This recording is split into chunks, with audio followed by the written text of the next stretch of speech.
많은 사람들에게 존경을 받는 사람들의 제자가 되는 것은 매우 자랑스러운 일이 아닐 수 없습니다.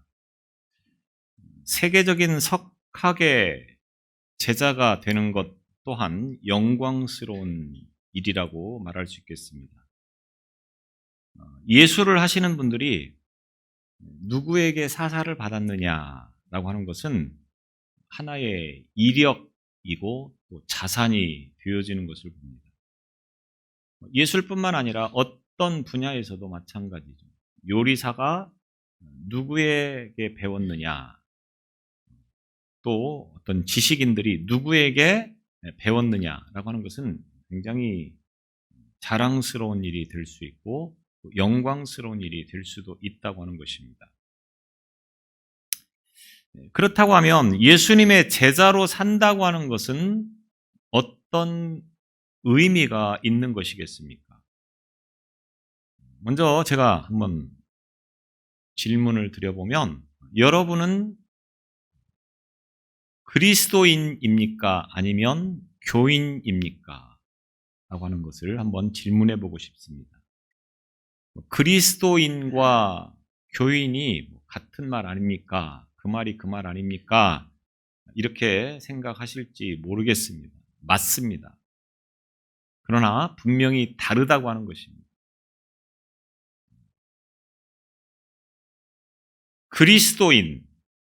그리스도인은 다 교인이 맞습니다.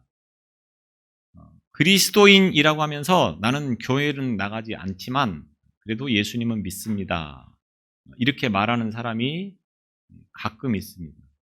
잘못 믿고 있는 겁니다. 뭔가 스스로 착각하고 있는 거지 그리스도인이 아닙니다. 교회를 다니지 않으면서 예수를 믿는다? 이거는 있을 수 없는 일입니다. 그러나 교인이라고 다 그리스도인은 아니라고 하는 겁니다.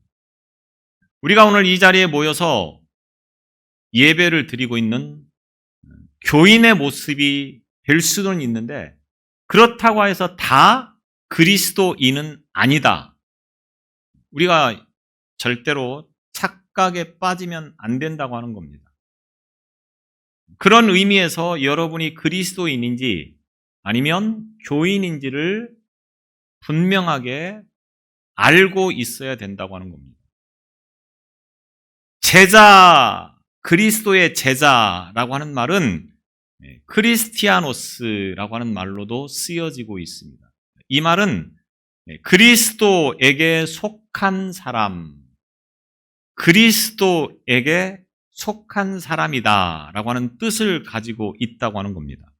그래서 그리스도의 소유로서 그분을 믿고 구주로 고백하는 자들이 곧 그리스도인, 그리스도의 제자, 이렇게 불리울 수 있다고 하는 겁니다.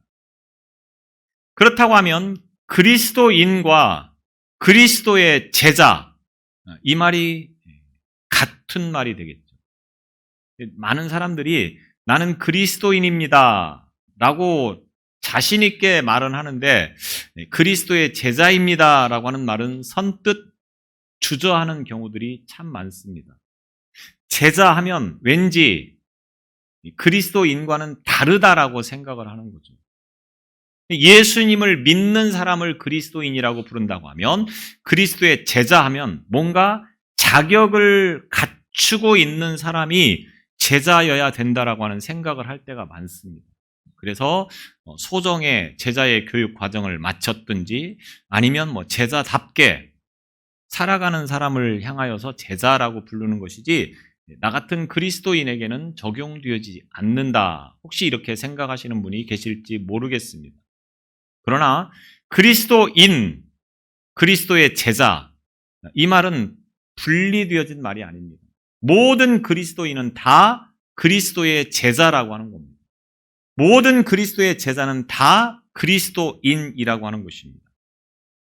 그러면 예수님의 제자가 되었다고 하는 것은 여러분이 만약에 그리스도인이라고 고백을 할 수 있고 그리스도의 제자가 되었다라고 고백할 수 있다고 하면 그것이 여러분에게 얼마나 영광스러운 일이라고 생각하고 있느냐라고 하는 겁니다.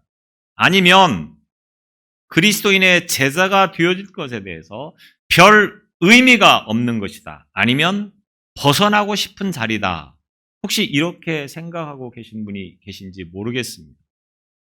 왜냐하면 그리스도인의 제자가 된다고 하는 것은 결코 만만한 일이 아니라고 하는 것을 너무 잘 알고 있기 때문에, 그리스도인의 제자가 된다고 하는 것은 인간적으로 보면 얼마나 멀고 험한 길인지, 아니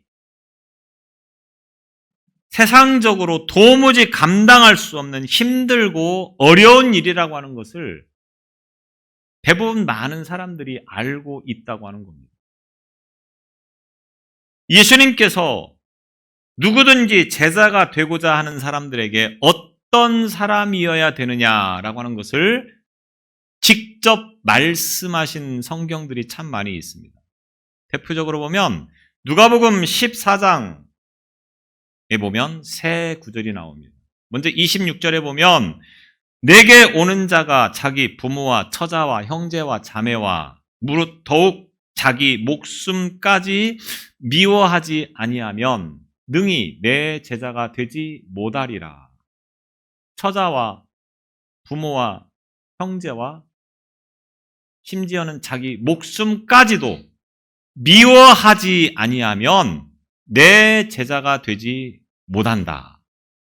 또 27절에 보면 누구든지 자기 십자가를 지고 나를 따르지 않는 자도 능히 내 제자가 되지 못하리라.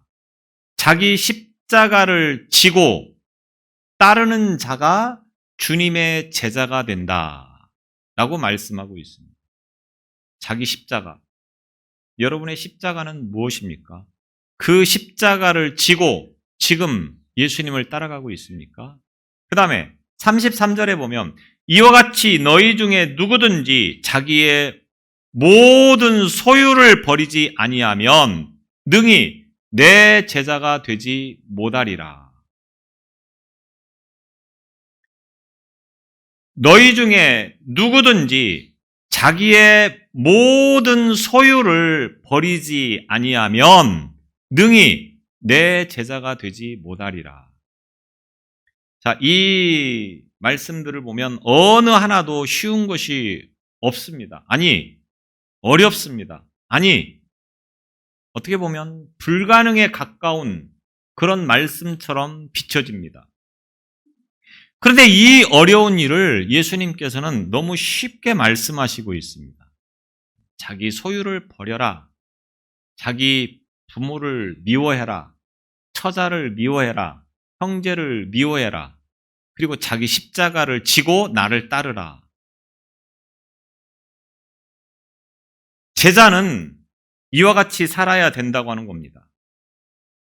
이와 같은 삶을 살아가는 사람들을 세상의 눈으로 보면 어떻습니까? 비웃음을 당하지 않고 성공하는 것이 하나님 보시기에도 좋다라고 말을 하지만 예수님의 제자의 가치관은 그 세상의 기준과는 달라야 된다고 하는 겁니다.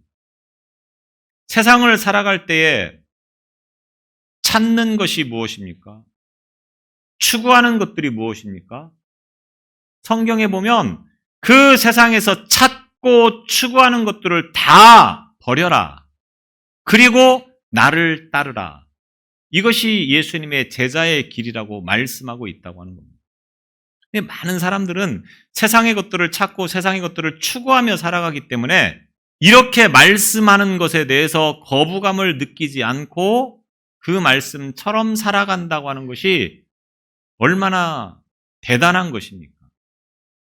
많은 사람들이 그래서 그리스도의 제자 되기를 거부하고 있다라고 하는 겁니다. 세상을 살아가는 사람들은 비웃음을 받지 않고 패배하지 않으려고 얼마나 최선을 다하는지 모릅니다. 내가 사람들에게 무시당하지 않고 내가 사람들에게 조롱거리가 되지 않기 위해서 얼마나 최선을 다합니까? 그런데 실패를 원하지 않는 그런 세상 사람들의 삶의 가치관과 모든 생각들을 다 뒤집어서 성경은 말씀하고 있다고 하는 겁니다. 그래서 세상 사람들에게 비웃음을 당해라. 세상 사람들에게 조롱을 당해라. 세상 사람들에게 미움을 받아라. 세상 사람들의 보기에 패배하는 삶을 살아라. 이것이 곧 제자의 삶이라고 하는 것을 성경은 말씀하고 있다고 하는 것입니다. 세상의 가치관은 자기 보호와 성공의 기준을 두는 거 아니겠습니까? 사람들은 여러분도 그런 생각을 가지고 있는지 모르겠습니다. 나를 보호하는 것, 그리고 세상에서 성공하는 것. 물론 성공의 기준이 조금씩 차이는 있기는 하지만 대부분의 사람들이 세상에서 성공하기를 원한다고 하는 겁니다.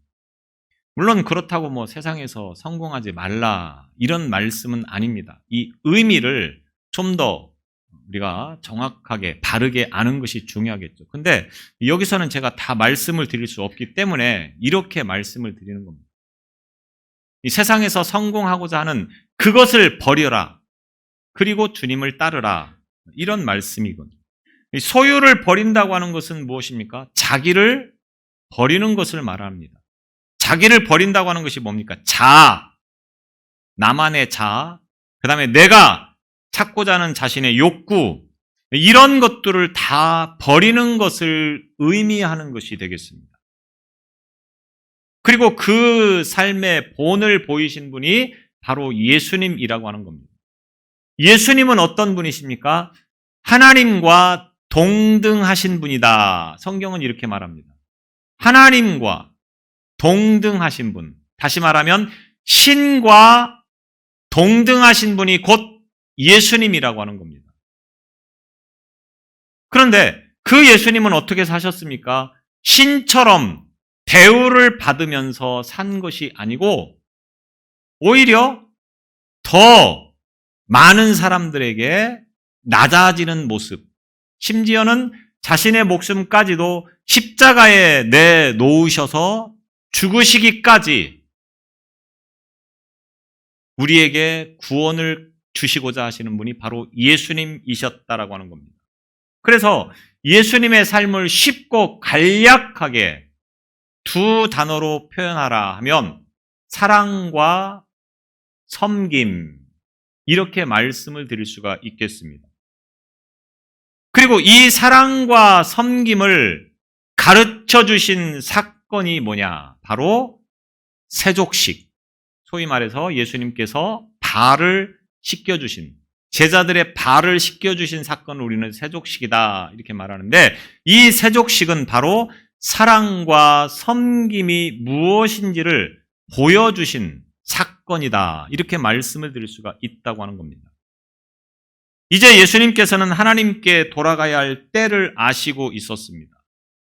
그래서 이 땅을 떠나시는데 제자들만 남겨두고 하나님의 나라로 가셔야 했던 예수님은 제자들에게 하나님의 영광을 구하는 것이 무엇인지를 제대로 가르쳐주고 싶었습니다.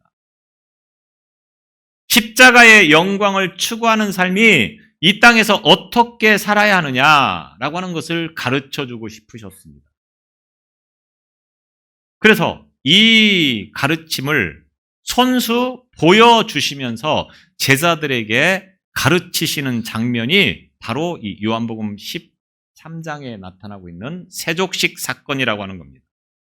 예수님께서 십자가를 지시기 하루 전날, 십자가를 지신 날이 금요일이라고 하는 걸 잘 알고 계시죠? 이제 하루 전날이면 언제입니까? 목요일입니다. 목요일 날 저녁에 마지막으로 예수님께서 제자들과 함께 하시고 싶은 것이 바로 유월절 만찬, 우리가 소위 알고 있는 최후의 만찬을 벌이기로 하십니다.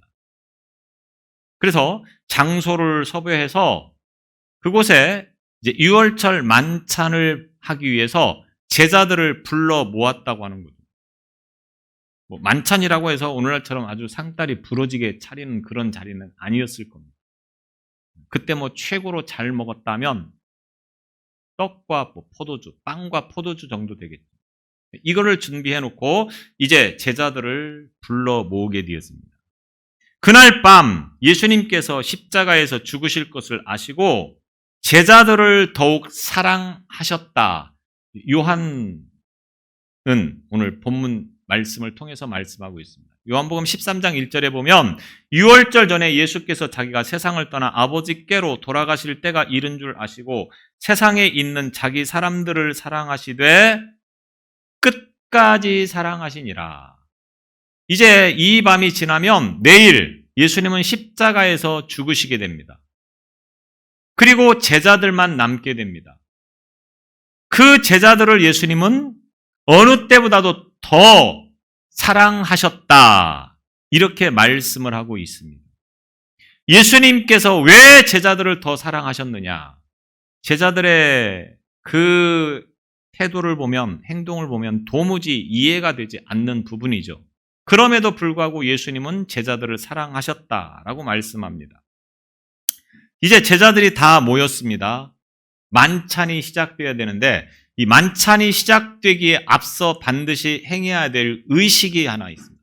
의식이라고까지는 표현하기가 좀 그렇지만 유대인의 관습이 하나 있었습니다. 그것은 발을 씻는 것입니다. 지금처럼 고급 신발을 신고 다니는 것도 아니고 샌들 같은 것들을 신고 다니기 때문에 땅도 우리나라처럼 포장이 잘 되어진 그런 곳이 아니고 굉장히 먼지가 많이 일어나는 그런 지형이다 보니까 조금만 걸어도 발이 아주 먼지가 새카맣게 앉게 되는 거예요. 그래서 어느 집에 가면 먼저 발을 씻어야 됩니다. 어떤 의식을 하려면 먼저 발을 씻어야 되는 겁니다. 그러니까 제 제자들과 함께 지금 이 최후의 만찬을 벌이기에 앞서서 발을 씻어야 되는 겁니다. 근데 문제는 발을 씻겨주는 사람이 없었다라고 하는 겁니다. 대부분 발을 씻겨주는 일은 누가 합니까? 종들이나 하는 겁니다. 종들이, 손님들이 오면 종들이 대야에다가 물을 떠서 제자들의 발을 씻겨주는 것이 관습이었다고 하는 겁니다.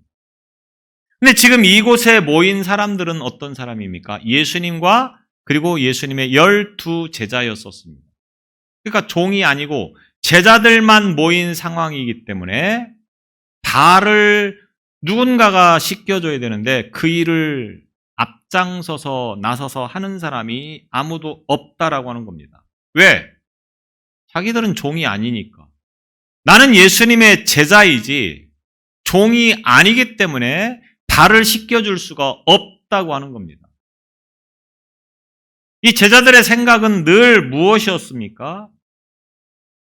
이 제자들 가운데도 누가 더 높은 자리에 앉을 수 있을까? 하나님의 나라가 세워지고 예수님께서 새로운 세계를 세우면 과연 누가 더 높은 자리에 앉을 수 있을까?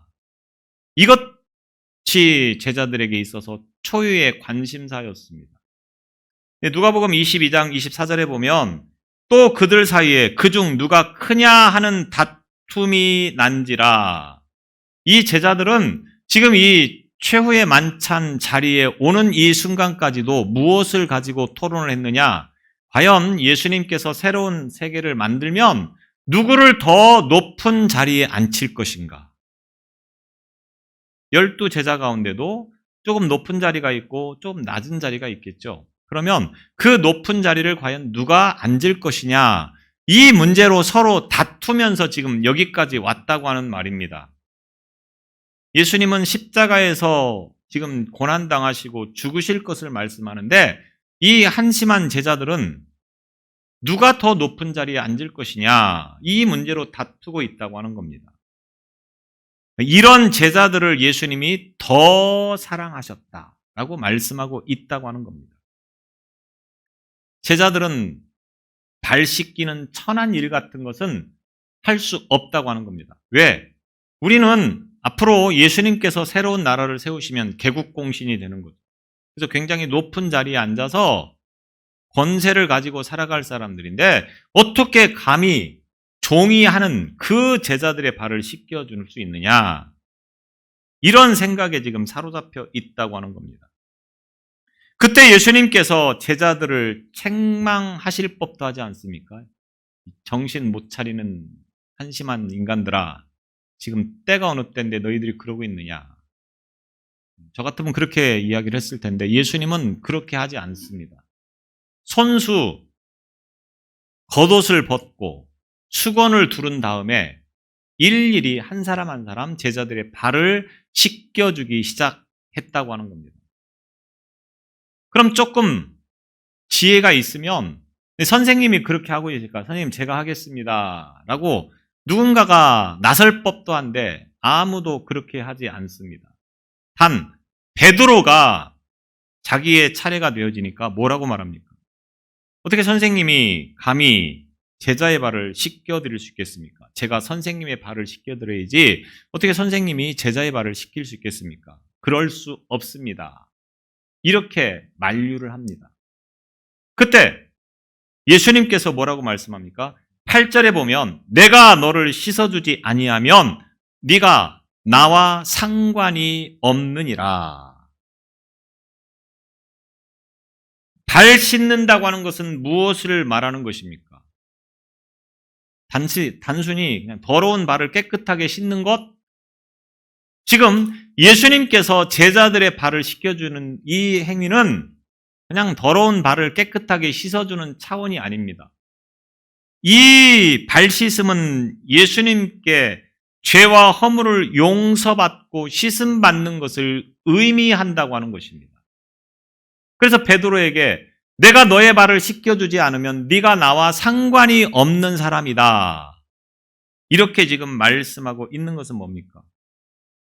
너의 더럽고 추악한 그 모든 죄들을 내가 지금 씻겨주고 있다. 이런 의미가 되어지는 것입니다. 우리는 죄와 허물로 얼룩진 인생을 살아가고 있습니다. 우리가 하나님의 나라에 가지 못하는 것은 왜 그렇습니까? 죄로 인하여서입니다. 우리가 죄 때문에 하나님 앞에 가지 못하는 것입니다. 하나님의 나라에 가지 못하는 겁니다. 그렇기 때문에 이 죄의 문제를 해결하는 것이 곧 예수 믿는 것이라고 하는 겁니다. 왜? 모든 죄를 용서해주고 씻어줄 수 있는 분은 예수님 한 분뿐이기 때문에 그렇다고 하는 겁니다. 그래서 예수님께서 지금 베드로의 발을 씻겨주면서 그의 죄를 다 용서해 주시는 의식을 지금 치르고 있는 겁니다. 죄라고 하는 것은 우리가 힘으로, 우리의 방법으로, 우리가 선하게 살면서 죄를 해결을 해보려고 얼마나 발버둥을 칩니까? 그런데 우리가 노력한다고 하여서 선한 일을 한다고 하여서 죄가 씻겨지는 것은 아니라고 하는 겁니다. 제가 언젠가도 그런 말씀을 드렸는데 감옥에 가 있는 죄수들이 무슨 죄를 지어서 갔습니까? 한 가지 죄입니다. 한 가지. 2가지, 3가지, 10가지 죄를 지어도 감옥에 가는 것은 한 가지 죄를 가지고 가는 겁니다. 그래서 그 감옥에서 착하게 선하게 많은 일을 한다 할지라도 그 죄가 감해지지를 않는 겁니다. 왜? 죄는 그렇게 해결할 문제가 아니기 때문에 그렇습니다. 다시 말하면 세상을 착하게 살아도 하나 죄를 지으면 그 사람은 죄인인 것입니다. 평소에 아무리 착하게 살았다고 할지라도 내가 실수로 그 사람을 때렸다. 그러면 어떻게 됩니까? 넌 평소에 착하게 살았으니까 그냥 용서해 줄게. 이렇게 넘어가지 않습니다. 착하게 산 건 산 거고 죄를 지은 건 지은 거라고 하는 겁니다. 죄의 문제라고 하는 것은 우리의 방법으로, 우리의 생각대로, 우리의 뜻대로 해결할 수 있는 차원이 아닙니다. 반드시 예수님을 통해서만 죄를 용서받을 수 있게 되어지는 겁니다. 상관이 없다라고 하는 말씀은 바로 이런 의미가 되어지는 겁니다. 오늘 예수님과 상관이 없는 삶, 이런 삶은 교회를 다니고 있다고 할지라도 참 의미 없는 짓을 하고 있는 겁니다. 여러분이 교회를 열심히 다니시고 있습니까? 신앙생활을 열심히 하고 계십니까? 중요한 것은 예수님과 상관이 있느냐 없느냐 그 문제라고 하는 겁니다. 아무리 교회를 열심히 다녀도 예수님과 상관이 없으면 그것처럼 어리석고 미련한 짓이 없습니다.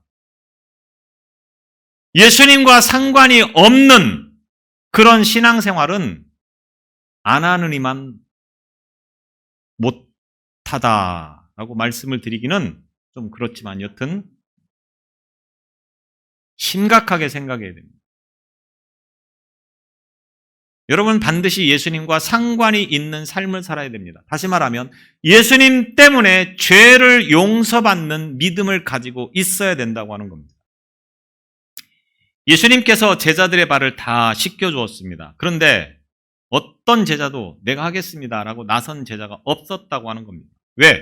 이들의 관념 속에는 발 씻어주는 것은 종이나 하는 짓이다. 이 생각을 쉽게 떨쳐버리지를 못하는 겁니다. 그래서 선생님이 하고 계심에도 불구하고 선뜻 누구도 나서지 못하고 있다고 하는 겁니다. 이게 제자들의 이야기입니다. 예수님이 어느 때보다도 더 사랑하셨다고 하는 제자들의 이야기라고 하는 사실입니다. 그런데 이 이야기가 과연 제자들만의 이야기일까요? 오늘 저와 여러분은 어떻습니까? 우리들은 신앙생활하면서 내 스스로가 내가 할 수 없는 일, 내가 해야 될 일, 내가 해서는 안 될 일을 내 스스로가 정해놓고 교회를 다니고 신앙생활을 하고 있지는 않습니까? 그 생각을 떨쳐버려야 된다고 하는 겁니다. 내가 할 수 있는 일이 있고 할 수 없는 일이라고 하는 것은 없습니다. 여러분은 다 잘 아시죠? 제가 잘 못하고 있고 간혹 몇 분 계실 정도입니다. 분명한 것은 그런 생각을 버리지 않으면 안 된다고 하는 겁니다. 지금 제자들이 그런 모습으로 살아가고 있다고 하는 겁니다. 예수를 믿는 것은 그런 생각을 버리는 것에서부터 시작되는 겁니다. 내가 좋아하는 설교만 고집하고 내가 좋아하는 일만 하겠다고 하는 생각을 가지고 살아간다고 하면 하나님 나라의 백성으로서 자격을 한번 의심해 볼 필요가 있다고 하는 겁니다. 때로는 내가 듣기 싫은 설교도 들을 수 있어야 됩니다. 때로는 제가 하기 싫은 설교도 얼마나 많이 하는지 모릅니다. 왜? 하나님께서 오늘 저와 여러분에게 주시는 말씀이기 때문에 제가 이런 설교를 과연 할 수 있을까 이런 생각을 할 때가 참 많다고 하는 겁니다. 그런데도 얼굴에 표정 하나 안 변하고 잘하고 있지 않습니까? 설교를 들을 때도 마찬가지입니다. 내가 듣기 싫다 하는 설교도 마음에 받아들일 줄 알아야 됩니다. 저 이야기를 누구한테 들었지? 누가 또 금세 고자질했구나. 이렇게 혹시 설교가 들리십니까? 누가 고자질해서 하는 게 아닙니다. 우리는 듣기 싫은 말도 들을 수 있어야 되고 하기 싫은 일도 할 수 있어야 되는 것이 참된 그리스도의 제자라고 하는 것을 분명하게 기억해야 됩니다. 그러지 않으면 10년을 다니고 20년을 다니고 50년을 다녀도 전혀 변하지 않는 삶을 살아갈 수밖에 없습니다. 한결같이 그 자리에 머물러 있는 정말 존경스러운 분들이 가끔 있습니다. 절대 신앙은 변하지 않고 그 자리에 있으면 굉장히 심각하다고 하는 사실을 알아야 됩니다. 날마다 변해야 됩니다. 오늘 이 신앙이었다고 하면 내일은 또 다른 모습으로 변화 있어야 되는 것입니다. 한결같다 세상에서는 존경할지 모르겠지만 신앙 안에서는 결코 존경할 일이 아닙니다. 천하에 있어서는 안 되는 일이라고 하는 겁니다. 여러분 어제에 비해서 오늘 어떻게 변하셨습니까? 왜 변화가 없습니까? 내 안에 있는 나를 버리지 못해서입니다. 그러면서도 우리는 그리스도인이다, 그리스도의 제자다 이렇게 말한다고 하는 것입니다. 발 씻김의 첫 번째 의미는 뭡니까? 나를 따르는 제자들, 주님을 믿는 하나님의 사람들이 추구해야 될 영광이 뭐냐라고 하는 것을 가르쳐주고 있는 겁니다. 여러분이 예수님을 따르는 믿음의 사람입니까? 예수님을 따르는 그리스도인의 제자입니까? 그렇다고 하면 어떻게 살아야 되느냐? 오늘 예수님께서 제자들의 발을 씻겨줌과 같이 섬김의 자세를 가지고 살아가야 된다고 하는 것입니다. 십자가의 영광은 무엇이냐? 낮은 자가 되는 것입니다. 높은 자리에 앉아서 사람들에게 섬김을 받는 것이 아니고 섬기는 자세, 섬기는 태도를 가지고 살아가는 것이 곧 십자가의 영광을 추구하는 길이라고 하는 것입니다. 이 교회에서는 어른 대접 받는 것을 결코 기뻐하지 않기를 바랍니다. 섬기는 자세, 어른처럼 섬겨주는 태도가 중요하다고 하는 것입니다. 아마도 예수님께서 소경의 눈을 뜨게 해주셨구나, 죽은 사람을 살리셨다라고 하면 제자들은 그렇게 충격을 받지 않았을지도 모르겠습니다. 왜? 3년 동안 그 모습을 많이 보았기 때문에. 뭐 죽은 사람 살리고 소경을 눈뜨게 하고 아픈 사람을 이렇게 세우는 거 예수님께서 3년 동안 계속 해오셨기 때문에 제자들은 그 모습을 보면서 아, 또 하셨구나 이렇게 생각을 하셨겠죠. 그런데 놀랍게도 지금 마지막 이 순간, 이제 내일이면 십자가에서 죽으시는 이 예수님이 마지막 하시는 일이 무엇이었습니까? 제자들의 발을 씻겨주는 것이었습니다. 어떻게 보면 사람을 살리고 소경을 눈뜨게 하는 것은 제자들이 따라할 수 없는 일입니다. 그런데 발을 씻겨주는 것은 누구나 다 할 수 있는 일 아니겠습니까? 예수님은 그 일을 하고 계신데 제자들은 그 일을 못하고 있다고 하는 것입니다. 그래서 예수님께서 이 세족식의 이유를 말씀하고 있는 건데 그 본문이 오늘 그 이유를 말씀하고 있는 내용입니다. 14절 15절에 보면 내가 주와 또는 선생이 되어 너희 발을 씻었으니 너희도 서로 발을 씻어주는 것이 옳으니라. 내가 너희에게 행한 것 같이 너희도 행하게 하려 하여 본을 보였노라. 선생님인 예수님께서 왜 제자들의 발을 씻겨주고 있습니까? 내가 너희에게 본을 보여주고 있다. 너희도 앞으로 이렇게 살아야 된다 라고 하는 것을 가르쳐 주시기 위함입니다. 서로 높아지려고 쌈박질만 하지 말라고 하는 겁니다. 높아지는 게 뭐가 그렇게 중요한 것이냐? 하나님의 나라는 높은 자들이 가는 곳이 아니고 낮은 자들, 겸손한 자들, 섬기는 자들이 가는 것이다.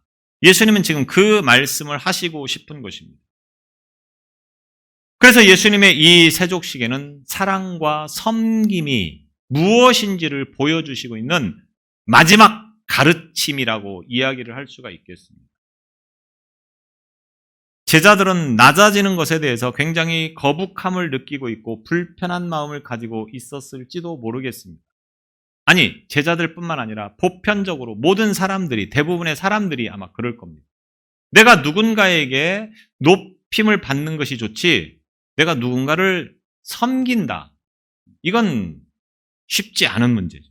근데 예수님은 그렇게 가르치셨습니다. 세족식은 어떻게 보면 예수님께서 우리가 이 땅을 살아가면서 행하신 일들 가운데 가장 따라하기 쉬운 일 가운데 하나일지도 모르겠습니다. 그렇지 않습니까? 여러분이 어디 가서 죽은 사람을 살릴 수 있습니까? 소경의 눈을 뜨게 할 수 있습니까? 쉽지 않습니다. 물론 내가 하는 건 아니지만 따라하는 것도 쉽지 않다고 하는 겁니다. 그런데 발을 씻겨주는 건 쉽지 않습니까? 그래서 예전에 학생회 수련회 때 수련회 가면 세족식 같은 걸 종종 할 때도 있었습니다. 따라하기 쉬우니까. 세족식의 핵심 목적은 뭡니까? 섬김입니다. 내가 이렇게 섬기겠습니다. 내가 이렇게 사랑으로 대하겠습니다. 예수님의 제자로 사는 것은 바로 이와 같이 내가 사랑하겠습니다. 내가 섬기겠습니다. 이런 태도를 가지고 살아가는 것에 있다고 하는 것을 오늘 이 말씀을 통해서 저와 여러분들이 배울 수 있어야 되겠습니다. 예수님의 제자 맞습니까? 사랑과 섬김의 마음을 가지고 살아가시기를 바랍니다. 그것이 바로 제자의 삶이라고 하는 것입니다. 기도하겠습니다.